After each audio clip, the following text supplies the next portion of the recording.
See it, say it, believe it, yeah. Thank you for tuning in. We are Tristan and Michael, and you are listening to Fuse, transparent conversations for marriage, family, and relationships. We invite you to join us as we discuss perspectives that are thought about but not talked about. So tell your friends and family to check us out. Connect with us on social media and join the conversation by emailing us at info@fusedmarriages.com. All right, Michael, what are we getting into today? We are getting into something about wrestling. If you can connect this up, then maybe you can, you know what, you can help kind of like move the conversation along, right? So, okay, wrestling.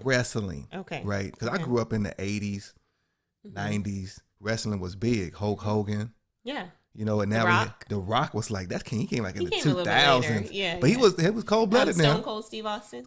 Man, he from Texas. I know. Texas. That's why I like him. Stone we don't Cold. know where y'all are listening from, but Hulk Hogan. Texas. Hulk Hogan. Yeah. What's the Junkyard Dog? Yeah, or the Undertaker.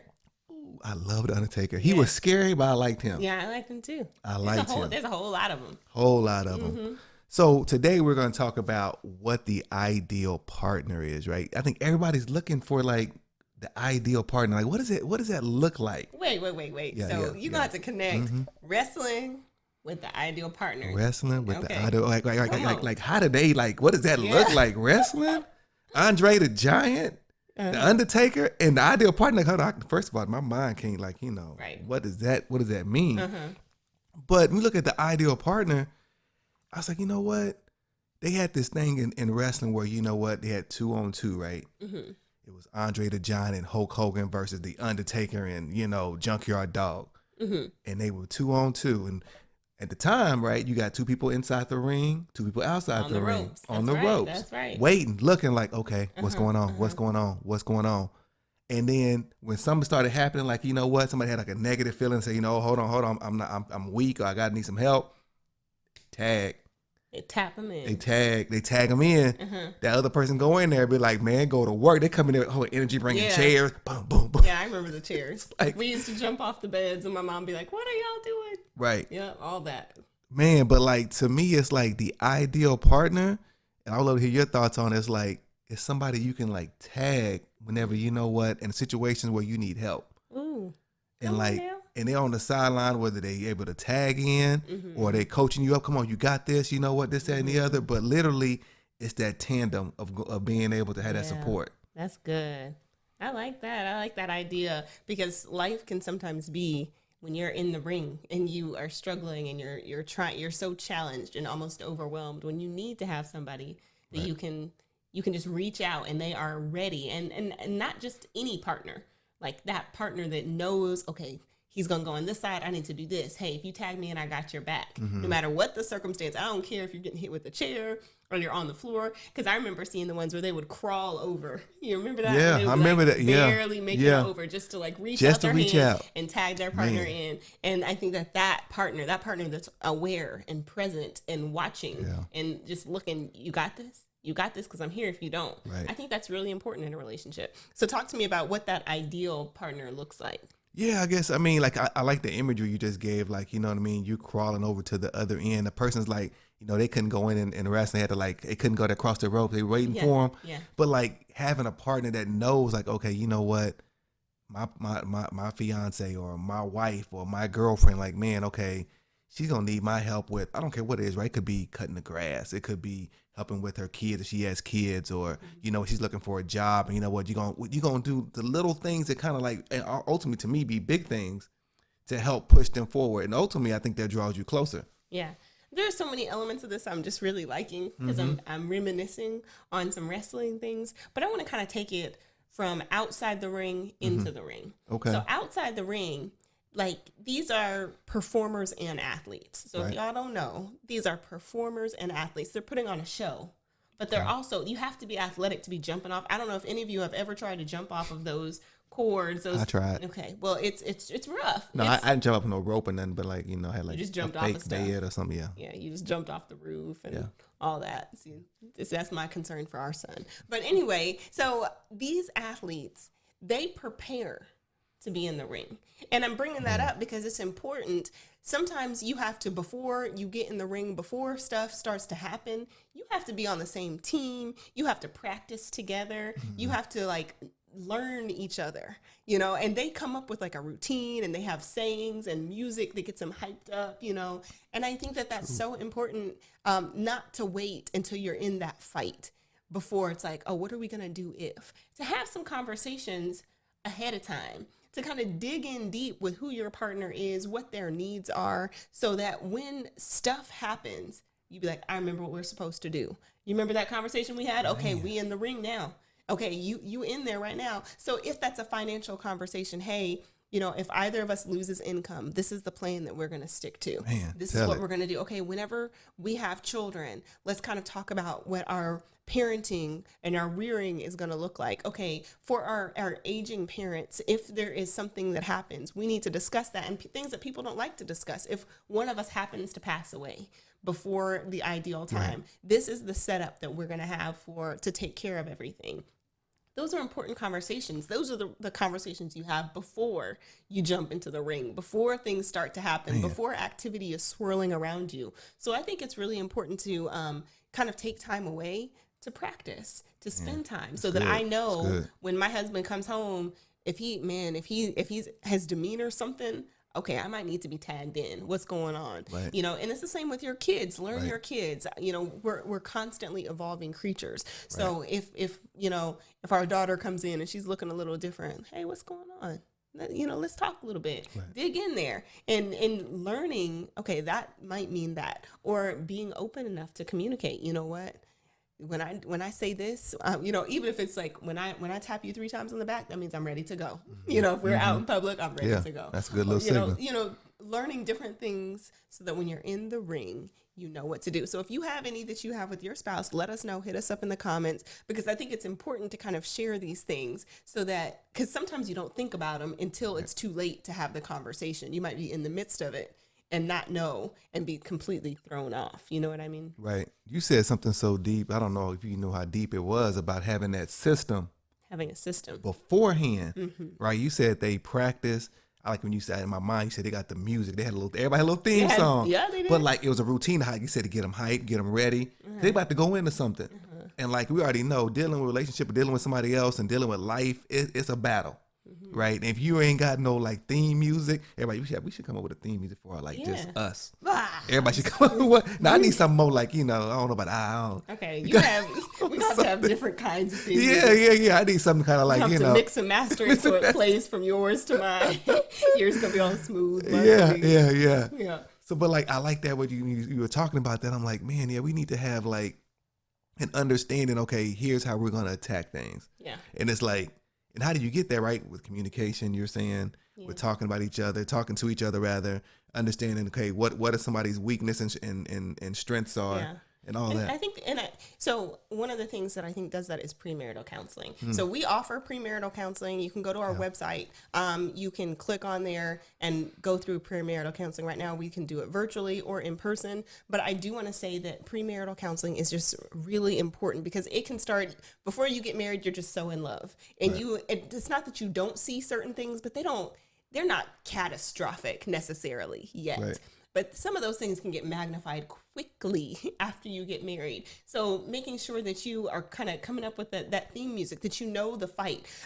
Every athlete, no matter what the sport, they know who they're playing. They know their opponents. You study the film. I really enjoy sports, and I feel like I talk about sports every show. But I love the way that real strong competitors play is they study their opponent. They know, okay, this is who does this. This is the way that they move. This is the way that they shoot. This is the way that they throw. This is the way that they kick. They know their opponent. So when they get out there, they are prepared. And so premarital counseling prepares you. So, okay, this is the way that my spouse moves in this situation. This is the way that they think. And then postmarital counseling, some sort of coaching or mentoring, so that you're able to continue to grow and evolve, and you don't get stuck in the routine. So hit us up about that if you're interested in receiving premarital counseling or postmarital coaching. But also if there's someone that you trust, somebody in your sphere of influence or in your circle that you say, you know what, we really just need to sit down and talk to somebody. We need to go to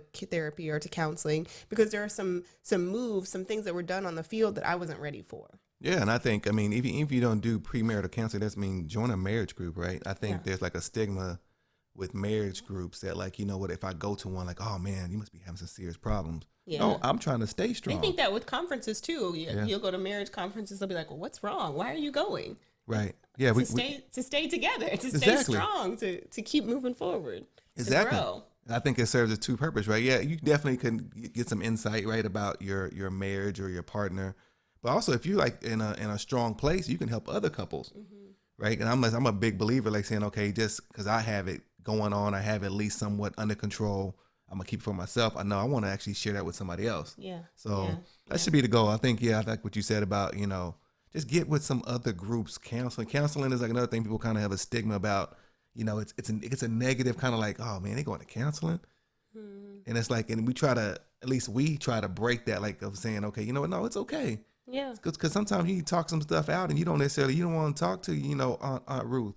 Right. Aunt Ruth's kind of crazy, you know what I mean? She drank a little gin on the side, you know what I mean? And want to give you some advice about, her relationship that she's been married. Ruth. She's not the one we talking about. We love you. We love you. But there are some, I get what you're saying, where sometimes you might have people that maybe can't relate or you don't feel comfortable being completely transparent with. So making sure that you do have those relationships that you can tag somebody in. And I want to go back to that example because we're talking about preparing before the ring. But when you get into it, being right, what do you say? Lock and step or lock and sync. You say something, you have a quote. But making sure making sure that you're really, really engaged. One of the things like I could never do, like I like watching like dancing, like real like the tango and stuff. And you see these partners that are so right there. Like they know when the spin is going to happen, not just because they've rehearsed, but because they are really connected. And I think that that's important in marriage is that as you're kind of moving through, the steps, but also if anything happens in that moment, you are so connected. Okay, I see something. So I need to make an adjustment. Right. Or, hey, what do you need me to do so that you don't fall? Because I've got you. And trusting your partner that much. I see it all the time, with dance and gymnastics and sports. You have to trust your partner. And the partner has to be there. Like you only have so many times that you're going to drop that person before they're like, you know what? Right. This is not working out. You know what I mean? Right. So you can't just be like careless with them. You have to make sure that when you need to be tagged in, you're there to be tagged in. I think what happens is, at least early on in a lot of relationships, is that you're talking about lock and step is like people in early on those first 5, maybe even 10 years. I don't know from the standpoint of people end up falling off, but like definitely that first 5 years, life hits you and like you're not quite lock and step yet. Yeah. And like, ooh, I let my partner fall. It wasn't on purpose, just like we weren't lock and step yet. We ain't been through enough or we haven't talked enough for me to be able to catch you. And like, man, you drop them, and sometimes like they can't get over that, or it takes some time for them to kind of like move beyond that. So it's like that's where I think the dialogue, where you got the groups, counseling to kind of help. The heart of forgiveness too, to kind of recover. Man, that's all. That. Marriage, you can't have marriage without forgiveness. I don't think it's possible. No, I don't think so either.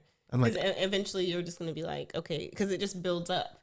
It builds up and builds up, but you also can't have it without communicating about those times that you were dropped. Those times that you might have been hurt, or when you accidentally dropped your partner or you messed up. There has to be both the admission of this is what happens and the forgiveness for what happened. But you said something right then that I thought was really important about the marriage group. Make sure, and I'm saying this to everyone, make sure that you're not just listening to your peers, that your marriage group or your sphere of influence is diverse, through the age. It can't just be all the wives are there and it's you and your husband, because and it can't just be everybody there is 25 or 35 or 45, because you need the range so that you're able to say, man, they said something that was really important that we experienced, and I didn't get over that. They're in their first year of marriage, but we experienced that in our first year of marriage and it still doesn't sit with me right. Or somebody that might have been married for 25 years, that saying some things like, man, what would you do if that was us, how would you feel? What can we do to avoid some of the things that they're helping us with right now? Right. So we don't fall down that path, or that there's somebody that I really look up to. How can we make this marriage look like that? Because we want some of what they've got too. One of the things that I think that's important is also recognizing when you need to stretch your hand out and to be tapped in. I think that's a big thing, because sometimes some of us are like, nah, I got this. I'm good. And you might not be good. You know what I mean? But you don't want to say, I need some help. I need some support. I feel like that happens a lot with women that are kind of taught that you are a strong, independent woman. Not that any of that is bad, because sister, none of that is bad. But also recognizing, hey, I got married. I have a partner in this. I don't have to do this strong, independent thing. I think that that's something that's taught, that I think is important to be taught. But I also think that it's important to be taught that now you're a team. So you don't have to be, you can relay this thing where there's multiple people, not just you. But what is that like from the men's perspective? I was just listening to what you're saying about the women. I mean, the ideal partner, I think the men have that same issue too, where like, we try to carry the burden of the world on our shoulders. And it's like, hold on, we got this woman here that's like, she's more than capable, but we try to, in our mind, shield her or shield the children from whatever dynamics of the world is going on, versus saying like, hold on, how can we team up? Because it's hard, right? Because I think, I think as an alpha male, most of us, men that like say, I know, are they're kind of like, they think like that. They want to like say, hey, you know what? No, I got this. I don't need, no, baby, you just go relax. I got this. And he may be like, man, like, working 2 or 3 jobs, trying to do this, trying to take care of that, trying to, just like it's too much. And like, I think the best relationships that I've seen, we know the ones we kind of admire, they like, it's like ebbs and flows, right? You know what I mean? Yeah, they doing their own thing and helping, but they like, the other person always is right there. Yeah. Always right there to help out. Where does that mentality come from? Not that there's necessarily anything wrong with it, that the alpha male or the beta male, that they are beta, like, what is that? Beta male. That's second. I don't understand that. Okay, well, like alpha male has this certain persona. So yes, you are the alpha in the home. Okay. But there might be guys that are just, they don't necessarily have to roar all the time. Okay. So, okay. I'm like, I'm confused on what that is. Okay. Have y'all heard of beta males before? Yeah. If you have, let us know. Let us know. Maybe we'll have to move that to another show. Yeah. Maybe just my, thinking, but yeah. It's a real thing. Okay. Beta males out there, hit us up. Alpha males out there that have heard of beta males, or maybe you haven't. I don't know, but I've heard of it. But my point is, where does this kind of mentality come from that I have to shield my wife from the world? Because when you married her, she was grown, like she was doing whatever she was doing that attracted you to her. Is it like, what is this kind of Superman savior hero, Prince Charming? Where does that come from men? Because sometimes women, I can say, like, it might come from, cartoons or Disney or Barbies. Like, these have been blamed on different societal things that we're taught to be kind of weak or docile. Where does it come from a man? That's a very good question. I may have an answer. I don't know if it's going to, satisfy the people or what you're thinking, but like, as men, we have this thinking of like, okay, we're providers. Okay. Right. And it's very hard for us to conceptualize, I got to tag my wife or my girlfriend or my amazing woman to say, hey, come step in financially. We not necessarily why, because we are built to be providers. Okay. And I think, we've been, the ones going out, killing the food and bringing it in since the, beginning of time. Okay. Like, hey, I'm supposed to provide. How is that? I bring the food by going out physically, killing something and bringing it in. Now it's like, now we're working. And like when a woman makes more money than a man, that take a different type of guy to kind of be able to swallow that. Man, I'm gonna say, like, for instance, and this is something that's happened, Lord bless her. So I'm talking about Whitney Houston and Bobby Brown. Bobby had an issue with Whitney making that money. Not that he had issue with Whitney. It's just him being second. Oh, now he. So what is a challenge? Like he Mr. Houston or something? He Mr. Houston. As a provider, as a man, like, hold on, no. I support. I ain't gonna problem her doing that. But like the idea of saying, you know what, now she's doing all that, and I'm like, what? Like, where do I fit? Because like being a provider for a man, that's one of probably the top 2 or 3 ways we show our love. And like, if we can't show that, we're like, well, what we gonna do? So then is it she has to make more or less money? Because I think there are some men out there that would be like, okay, I can play a different role and still, I think it's important to be able to play a different role and still contribute. Yeah. When you're saying money and finances is a big way that men contribute, I can, agree with that. But I think that it's also important that, okay, do you want a woman that's like making less than you? Is that something that you're looking for? Because I wonder about that. Like, if some men are so, I can't be with her because she's got it, she makes me feel less than a man. If she's not talking crazy to you just because she's making more money than you, a man would feel less than. Yeah, talk to me. Yeah, I'm like, it's not that simplistic that way, right? It's like a man wants to have a space for where he can fit in. Okay. And if he only fits in his mind, okay, you know what? I'm gonna cut the grass. I'm gonna make sure the house is good. Mm-hmm. I'm gonna, make sure, the financial piece is good. Mm-hmm. And then if that's all he has to offer, he gonna be like, okay, well, where'd I finish? She got all that taken care of. Well, I got a lawn man. I make my own money. He gonna have to kind of figure out how to like fit into a spot. And like, if he can't find a way to fit in, he gonna try to probably run from that.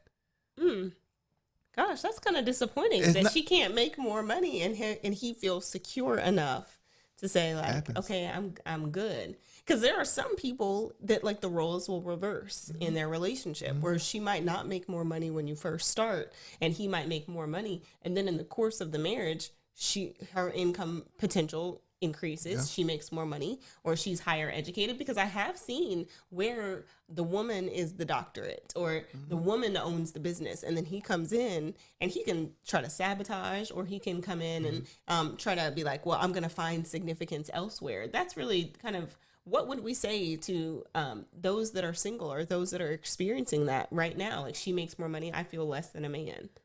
I mean, the male ego is so fragile. You know what I mean? I think women, y'all know that because y'all can say something to us, so simplistic, and we going to take it to heart. We may not show it. Y'all show it. We show it. Y'all show it. Y'all don't say anything about it, but you show it. You're right. We show it. So like you said, I think you can grow beyond that as a relationship if the woman makes more money, but it's going to be problematic. You can't say, okay, make more money. Okay, cool, no problem. So what do you do? There are people out there that are like, I'm experiencing this. Yes. What should I do? What you do? I think it's something first we got to talk about, the communication factor. Hey, you know what? Maybe you still the wife to the husband or to the boyfriend, whoever. You know what? You're still important. You know what? I know you're not this and making more, or you're not working, whatever have you. But you still my king. You still the king of this house. Okay. It's psychological. I'm listening. Because it's psychological. It ain't even actual factual. Like, okay, that he is or isn't, but like in his mind, he like, man, I'm not providing now. So like, so you're saying this is all about, there's an ego issue here. So for men to still feel like the man, to be able to tag in their wife, they have to still feel secure in their masculinity. Yeah. They still have to feel secure as a leader in the home, not subject to what you might say or do with a child. Right. I mean, because if you get the idea, you know what, is she wearing the panties, excuse my French, and the drawers, it's a problem. I don't think that's French. Yeah, but excuse my, sometimes, just people may get offended by draws. Okay. Well. But okay. It's out. I said it. But if she's wearing both, he gonna feel like, man, okay, like, man, she's trying to take some of my manhood of how. So you're equating right now wearing the pants in the family and making the most money. Well, people that make the most money, sometimes they kind of carry themselves a certain way. Okay. You know what I mean? The decisions are different. So what you're really talking about then is respect. Yeah. Like, he still needs to be respected no matter who makes more money. Right. He still needs to be esteemed no matter who makes more money. And that will make him more likely to tag in a partner. Right. If he still feels like, hey, she still wants me, she still thinks I'm sexy, she still thinks I'm a leader, she's not trying to be like looking down on me, then I will feel confident to tag my partner in when I need them. It's the same on the woman's side too. Very true. So, but go. What very were you true. Gonna say? Very true. I'll give an example, right? Mm-hmm. I can't remember if I've seen this on a movie or in real life. Might be a combination of both. Probably seen it both places. Lord. But like, you probably seen this too. But like, say a couple goes out to eat, right? Mm-hmm. The woman makes more money. Mm-hmm. So, he's not working, whatever have you. And you know what? She has the credit card. I've seen it where the woman would give the man the credit card to pay while they're out to eat. just so he doesn't feel a certain way of like, you know what, at the because typically the waiter goes to the table, he look at the man like, he like, well, you know what, she got it. like she got it. That like, he gonna say what's gonna make him feel something like, man, God, now the waiter know? Yeah. Like, yeah. The waiter? I think those are like some tips and tricks that can really help. And you can discuss those, ahead of time. Like we talked about, hey, if y'all share an account, which you should, okay, let's just put that out there. You should, if you're married, have an account together. But if you're dating, making sure that you're continuing to esteem and help your spouse or your partner. So yeah, having that account so he can still feel confident pulling out the card and there's no shame, or making sure that you're not talking to other people about he still ain't got no job, because not only do you not want him to overhear that conversation, you don't want anybody looking crazy at your spouse like, man, he not working. If they happen to know that, oh man, he's at the house hustling. I know he's doing his thing. I got my man's back, because man, when da happens, or you don't have to have everybody in your business, but the people that know you, make sure you don't tear him down. And that goes for the wife too. Make sure that you're not tearing her down. Yeah, because I hear some like she's a stay-at-home mom or something like that. Yeah, she at the house. She didn't cook nothing today. She said she had a hard day with the kids. Be like, I don't know. My wife, she working hard every day. She doing this and she doing this and she doing this. That's real. Or whatever it is. I think it's really important, because it's not just how you see your spouse, which is one of the things that you're saying, but it's how you allow other people to see your spouse. That's good. I think that's really, really, really critical. No, I think it absolutely is critical about how you see each other. And I think even, we're talking about like really the ideal partner being able to understand, okay, I think that's part of tagging, right? Like, hey, you know what, like you said, maybe at some point in our lives where, you know what, I'm making more money or you're making more money. It shouldn't matter. And ultimately we're in communication of really trying to say, okay, you got this covered. I may have to learn how to cook a little more. Can you please? I may have to learn. Okay. I gotta maybe I keep hearing that may. Yeah, may. I may at some to. point, it just ain't this season. Okay. Just we gonna go with that. It's coming though. Maybe come. I gotta be open to that base. You know what I'm saying? Right. I can't be like, when I ain't finna, this, that, and the other. Right. But I know I've seen where some men, like let's say the woman is making more money, that man, he gonna overcompensate in other areas. He gonna make sure everything around the house is fixed. He gonna cut the grass 10 times. He gonna, okay, we talking about somebody, I can't bring no name, but you know what I mean? It's gonna they don't know what we talking about, but we do. But that's real life, right? But that's the part of tag teaming. Like, okay, if somebody's here and somebody's here, you help. You can support. You can be that support structure. We talk about that a lot with supporting each other's dreams. Like maybe that person is trying to get their master's or get their PhD or get their bachelor's, and that might require some time. So maybe you have to do a little bit more, and that's supporting. If she's trying to go back to school, you might have to cook a few meals or pick something up, or tag team and helping with the kids. You might have to do that. Or man, he's trying to start a business. You might have to help him file some paperwork or do some different things. So making sure that you're both honest with what you're trying to accomplish, and then you're supporting each other with that. And I also want to point out, this is particularly important in blended families, because in blended families, you have an additional layer of internal dynamics. So you have the family unit is right there, and then you have your child that's coming in and out of the home and is going and kind of sharing with another party that may or may not be in support. So it's really important that you're building up your spouse, whose ever biological child that is, that you're building up your spouse to that person. That does not mean shoving them down your kid's throat, but it does mean like making sure like, hey, yeah, man, such and such is going to be doing this today. Would you like to join? Or yeah, they're doing something positive. You always want to reinforce that, because the structure of the family is already broken in a blended family. So you want to make sure that you do as much as you can to support whatever it is that you guys are trying to build. Man, that's so true. That's so true. Blended families, I think this requires so much more attention. Yeah. And I think, you know what, we talked about previously about having a support, right, of different groups and different organizations. Like we didn't grow up, at least having our immediate families understanding how to like deal with a good blended family. Right. And like we didn't know, even personally, I didn't know, and you didn't know what it really took to really kind of like, okay, to make something like at least just try to work, because there's so much dynamics going on that you really got to like lock in on it. So I appreciate you saying that. Yeah. So I think that we've kind of talked about a lot of different things about tagging your partner in. Yeah. So make sure that you take those principles, that you kind of talk about them in your family and friend circles. But thank you guys for joining us, and make sure that you connect with us on Facebook and Instagram. Check out our website for more content and resources, fusemarriages.com. Let's talk about it. You're listening to Fuse with Tristan and Michael.